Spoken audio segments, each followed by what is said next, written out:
สบายดีเด้อพี่น้องทักทายสบายดีพี่น้อง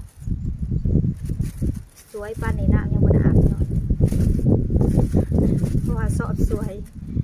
ตอนนี้น้ำยังบ่ได้อาบมาแต่มันจะตกมาใหญ่ลมใหม่เลย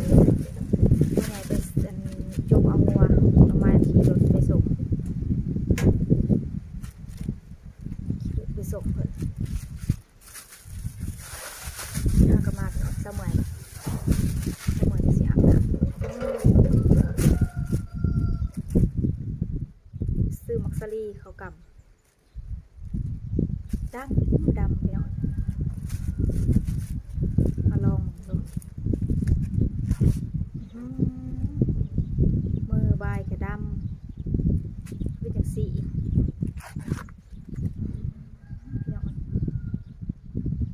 วิทยาอักเทน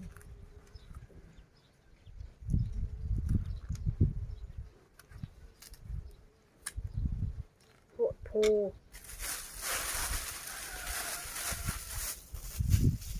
ดำหดมือ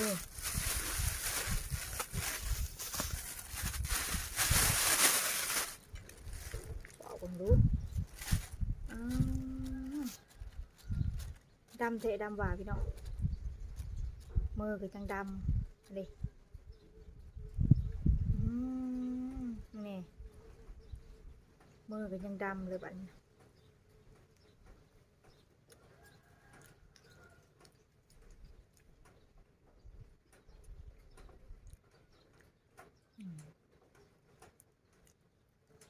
มันก็คือกันกับมักชาลีนะครับเลยพี่น้องต่างแต่ว่ามันดำสุด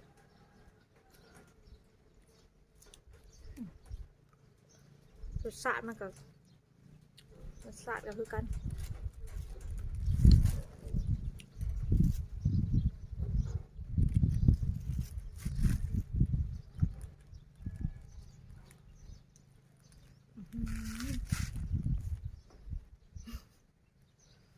มาดำคักดำแน่เลย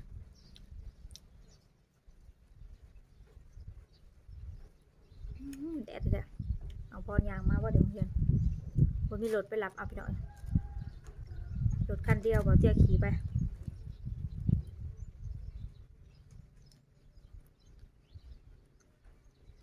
จมเนาะเช้าทมเพิ่นวะน้องพรคือบ่ซื้อรถที่ไปพระให้โมเนี่ยคนละโมจะขี่ไปโรงเรียนเพิ่นวะห้องน่ะสาวอยู่ได้ห้องก็ได้น้าสาวยังบ่มีเงินซื้อให้ว่าบอกเพิ่นน้าสาวได้เงินสกอนเดอร์ว่ะลูกชายห้องแม่น้าสาวไปแล้วเองมันห้องน้องไม้ห้องน้าสาวมาอันนี้จะเป็นตัวใดแกะพวกลองแกะบึง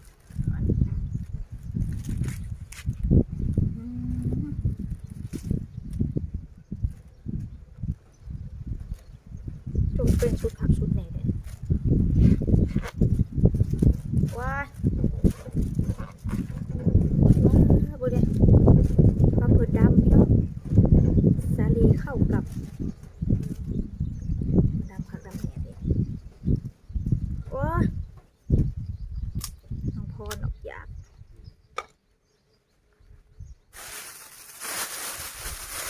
เดี๋ยวเราเห็นในโทรศัพท์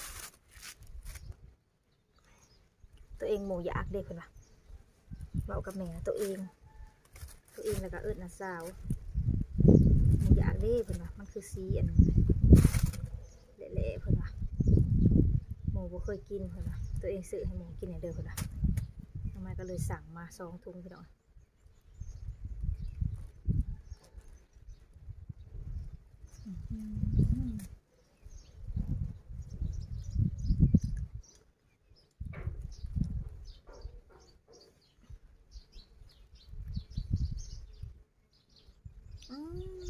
นี่แห้งดำค่ะนี่ ดำคัก ดำแน่บัดนี้ปากก็จนดำเป็นจังสีบัดนี้ปากกระดำพี่น้องเอ้ยมาสั่งในบ้านเดี๋ยวเขาปลูกขายว้ายตัวนี้แห้งทั้งใหญ่ทั้งยาวรสชาติมันก็เหนียวกับซีหวานๆหน่อยนึง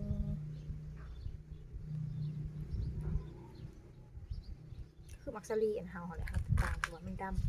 ำต่างแต่ว่ามันเป็นสีขาวกับเป็นดำแปลกๆก็เลยถือมาลองซิมไปหน่อยดำไปเบิดเลยนี่ม้อยมะขามโพด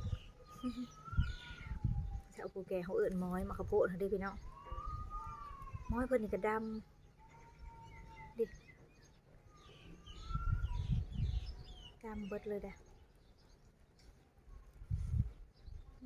มือ สีมือกับอันสีมือกับสีมะขามโพดอันเดียวกันเลยโอ้ย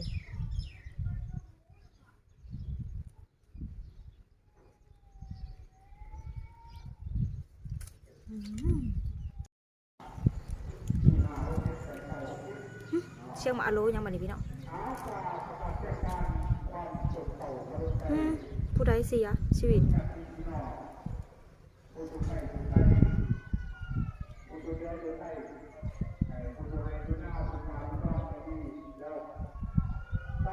พักก่อนว่าแม่นผู้ใดพี่น้องแม่เฒ่าสวนอุ้ยบางน้าวแตก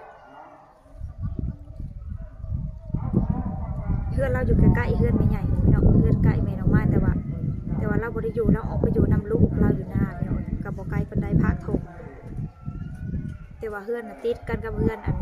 เพื่อนเอื้อยน้องไม้ที่อันเฮ็ดดองบางใดนี่เด้พี่น้องเพื่อนแปะกันเลยใกล้ๆกันนี่แหละแต่ว่าเราออกไปอยู่นำลูกเราอยู่หน้า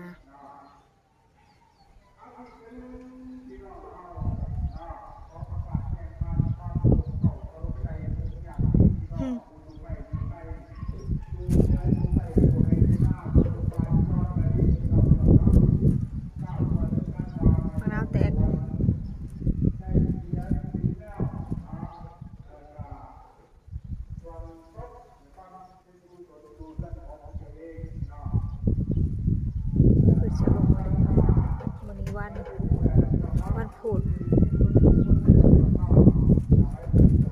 เชื่อลงมืออื่นโบเนาะวันพฤหัสเนาะพี่น้อง